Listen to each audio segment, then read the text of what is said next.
There are truths in our lives that seem as unshakable as multiplication tables or the laws of physics. The date of the first human spaceflight, our calendar system starting from the birth of Christ, these are the fundamental pillars of our worldview. We see dates on old paintings, in ancient books, on maps yellowed by time, and they serve as beacons lighting our way into the depths of the centuries. They are the foundation of our understanding of the past. But what if we'd been looking at these signs our whole lives without seeing their true meaning? What if, in the very foundation of our chronology, there's a crack big enough to bring down the entire structure of history we've so carefully built? Some researchers are convinced that a whole millennium in human history may have been simply added by scholars in the 15th and 16th centuries. And before you judge this bold idea, let's look at the evidence hiding in plain sight. Here, for example, is a portrait of August Ludwig von Schlosser, one of the creators of the Norman theory of the origin of the Russian state. Beneath his name, the year is listed as 1735. But let's look closer. Instead of the familiar number 1, there is a Latin letter I. Why? Perhaps it's just a misunderstanding, a feature of an old font. But here's another work, an engraved portrait of the famous Italian composer Carlo Broschi, dated 1795. And again, we see the same thing. The capital Latin letter I is neatly separated from the other digits by periods. Let's go further back in time. Before us is an engraving by the great Albrecht Dürer, dated 1524. Here, the first letter is clearly a Latin I, and just like in the previous case, it is set apart by periods on both sides. This was clearly done intentionally, so it wouldn't be mistaken for a number. Could the greatest masters of their era have made the same strange mistake over and over again? Or perhaps it wasn't a mistake at all. On the medieval publisher's mark of Louis Elzevir, the date 1597 is written in Arabic numerals, but here too, the 1 representing 1,000 is rendered as the letter I and separated by a period from the number 597. And here is a work by Hans Baldung Grien, a German Renaissance artist, depicting angels and the crucified Jesus. Here we see that the first digit, representing 1,000, is radically different from the other 2 ones in the date, and looks suspiciously like the English letter J. It's perfectly clear that the artist understood the difference between the first symbol of the date and the rest of them. So, what do these mysterious letters I with a dot or J mean? The most logical and simple explanation is that they are not numbers. They are an abbreviated form of the name Jesus. Depending on the language and tradition, we see either the Greek and Latin I, Iesus, or the German, French, or English J, Jesus. And so, the date on the composer Broschi's portrait reads not as 1795, but as in the year of Jesus, 795. This completely changes our perception of time. But if that's true, where did a whole 1,000 years of our history disappear to? It turns out that in some cases, it wasn't just encrypted in this unusual way. Sometimes, it wasn't written at all. And indeed, sometimes it wasn't written at all. Russian imperial cartographers, for example, went even further and seem to have simply dropped the 1,000 from their dates. Why complicate things, right? Take a look at this Russian naval map, published during the reign of Empress Elizabeth Petrovna in the mid-18th century. It clearly states, without any ambiguity, described and measured by decree of Her Imperial Majesty in the year 740 by Fleet Captain Nagaev, composed in the year 750. That's right. The year 750, no thousands, no hidden symbols, an official state document, and the millennium is simply missing.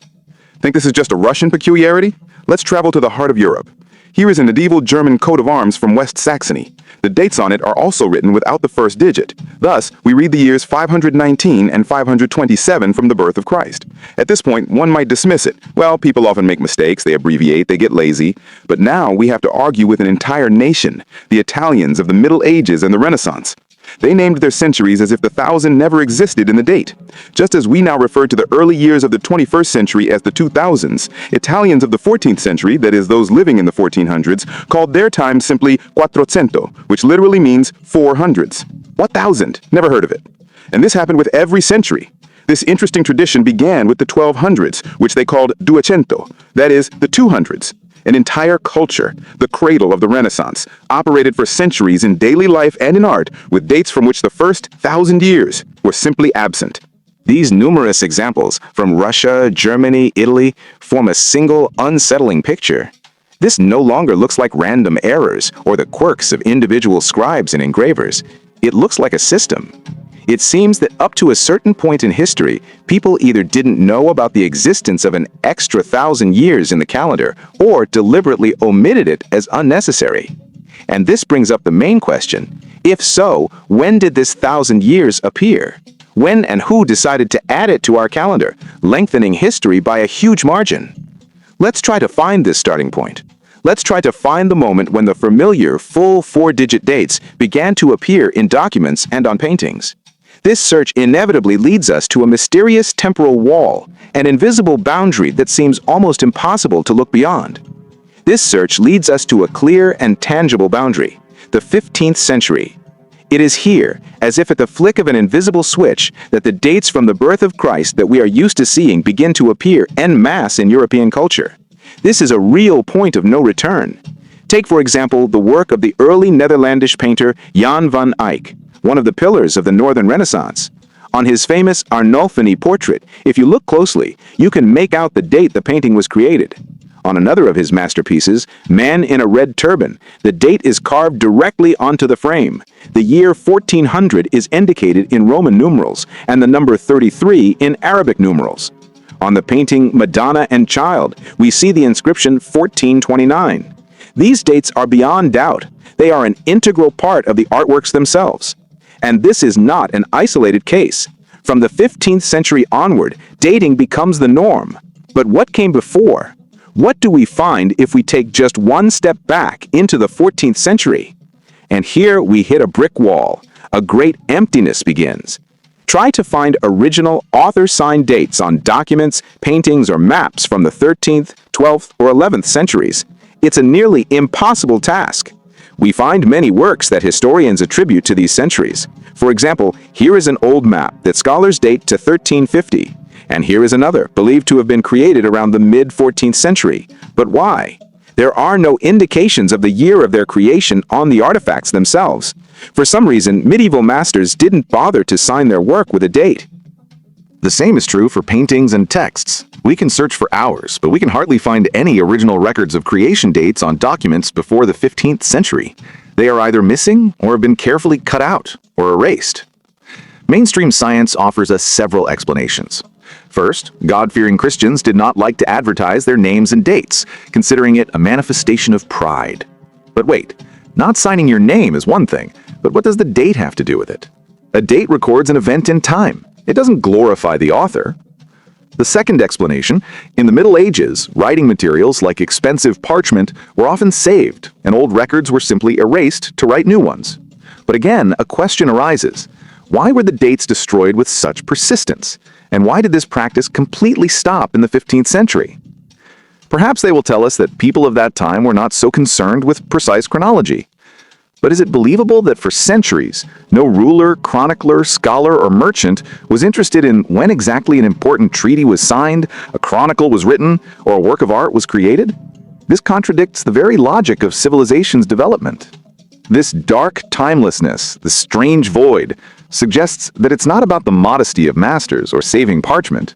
Perhaps these hundreds of years, devoid of their own dates, were not just dark. Perhaps they were artificially inserted into the chronology later. What if we removed this 1,000-year bubble, which seems to be filled with nothing but the guesswork of historians? If we do that, the scattered fragments of the past begin to form a much more coherent and logical picture. This brick wall, this chronological void, raises the question, what if we are trying to find something that never existed? And then a bold but logical idea emerges, most fully articulated by the mathematician Anatoly Fomenko and his colleagues. What if there was no 1,000-year gap between so-called antiquity and the Renaissance?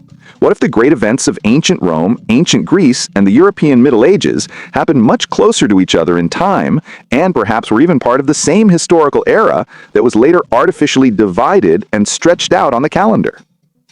If we accept this hypothesis, the logic of the empty centuries becomes crystal clear. Imagine the official version of history. After the fall of Rome, Europe plunges into the so-called Dark Ages. For more than 1,000 years, development seems to freeze.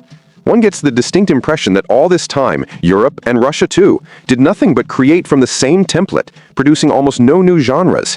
More than 1,000 years during which humanity seems to be treading water, endlessly copying the same ancient and biblical subjects. Often, according to official dating, even more primitive works of art were created than those that came before them. And after this 1,000-year cultural sleep, suddenly, as if on command, an explosion occurs, the Renaissance arrives, and human genius begins to create again. Such a picture looks extremely implausible. Any system, any civilization, either develops or declines, but it cannot remain in a 1,000-year state of suspended animation. But if we assume that this 1,000 years did not exist, everything falls into place. The ancient models were not copied for 1,000 years. They were the living heritage for the masters of the Middle Ages, who were their immediate successors, not distant descendants. And this sudden explosion of the Renaissance is not a miracle, but a natural stage of cultural development that was not interrupted for a millennium. If we mentally collapse time, removing this artificial bubble, we get a complete event-filled picture where there is no room for stagnation, but continuous movement, revolutions, reforms, intrigues, and wars. Evidence that history was literally stretched by hand can be found in the works of chronologists of the past. Look at the chronological table of Pierre Duval, created in the 17th century. It clearly shows that European scholars of that time for a long time simply did not know what to insert into the first centuries of our era, leaving empty spaces there. And in more ancient epochs, they made completely absurd mistakes. For example, the biblical patriarch Abraham, who was considered a contemporary of the Assyrian king Ninus and his wife Semiramis, was shifted by them into deep antiquity by another 1,000 years from the era of those with whom he lived. Historians of the 17th and 18th centuries were so carried away with aging the facts of the recent past that they even began to attribute a 4,000-year history to the peoples of medieval Tartary. If the fabric of history was artificially and so crudely stretched, then its writing must have inevitably left traces of this process, some kind of seams, folds, and duplicates. And such duplicates do exist in huge numbers. In official history, they are known as incredible coincidences.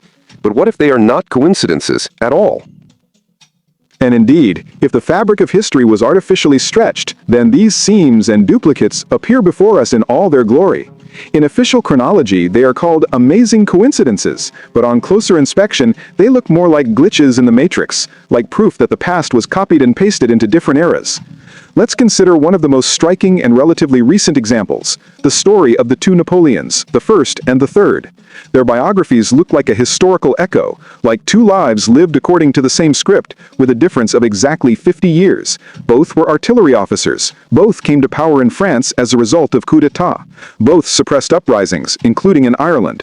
Both waged wars in Turkey. And, most strikingly, even the fates of their sons developed in parallel. They were born and died with the same 50-year difference. Can one believe in so many coincidences? Researchers who have studied this issue have counted dozens of similar duplicate personalities and events, but the story of the Napoleons is just the tip of the iceberg. There is a much larger phenomenon, which has been called the Catherine shift. According to this theory, the history of ancient Rome as we know it from textbooks and the history of Russia in the 15th to 17th centuries coincide in the smallest details with a constant chronological shift of 1168 years. They are as similar as two cars of the same series produced by the same factory, albeit with a huge time gap. This parallelism is so precise that it seems as if chroniclers of different eras were working from the same manual. As soon as a Roman author mentions, for example, a war with a certain people, his Russian colleague, as if responding to a call across a millennium, invariably places the report of a successful campaign in his chronicle exactly 1168 years later. Thus, Stenka Razin's campaign in Persia turns out to be a surprisingly accurate reflection of one of the wars described in ancient Roman sources. What does all this mean? We are faced with the effect of historical déjà vu. A hypothesis arises that the history we know may not be a unique sequence of events, but a multiple, phantom reflection of the same real incidents. Imagine that the same event was recorded by different chroniclers in different countries and in different languages. Centuries later, when future historians began to collect these scattered chronicles, they did not realize that they were reading about the same thing. They took these records for descriptions of different but similar events and, finding no place for them in their era, simply placed them in the empty centuries of the past, thus creating phantom dynasties and entire duplicate empires. These glitches in the matrix, These astonishing duplicates are not just historical curiosities for puzzle lovers. They indicate that history was not just accidentally lengthened, but purposefully and methodically rewritten.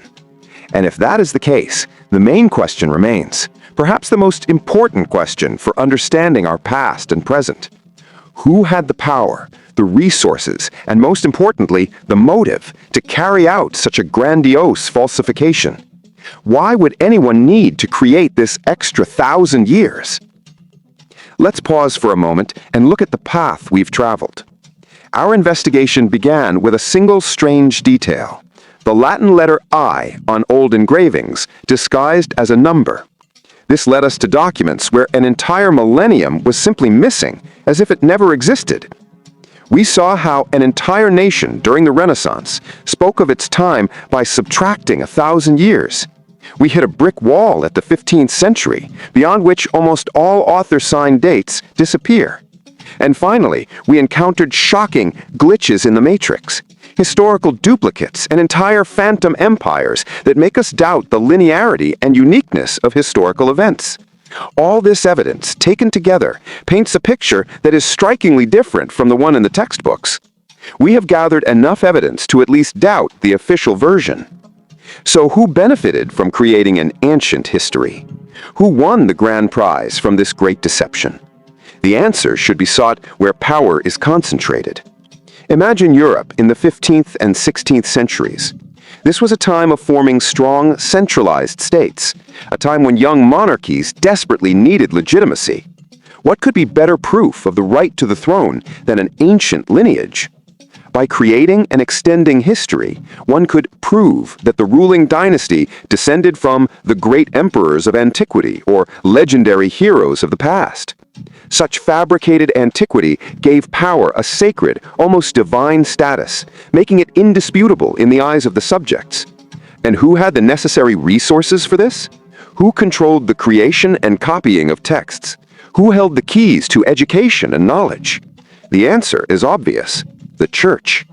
Why would the Vatican and other religious centers need to lengthen the chronology from the birth of Christ? Perhaps to prove the antiquity of their own power and the immutability of their dogmas. By stretching history, it was possible to create the Dark Ages, a period in which the Church appeared as the sole guardian of knowledge and civilization. The longer and more ancient the history, the stronger its foundation, the more legitimate its claims to spiritual and sometimes secular dominion over the world. The political and religious elites of that time probably worked together, creating a version of the past that was convenient for everyone. However, we cannot give a final and 100% certain answer. Our goal is not to impose a new truth, but to show that the established worldview can be an illusion. Official history is not a frozen fact, not an exact science. It is a version, a story written by people. And people, as we know, are made of flesh and blood. They could have made genuine mistakes, misinterpreting ancient sources. They could have lied, following the order of their ruler. Or they could have deliberately hidden something, creating a more convenient and advantageous past for themselves. Therefore, you should not take any version at its word, including this one.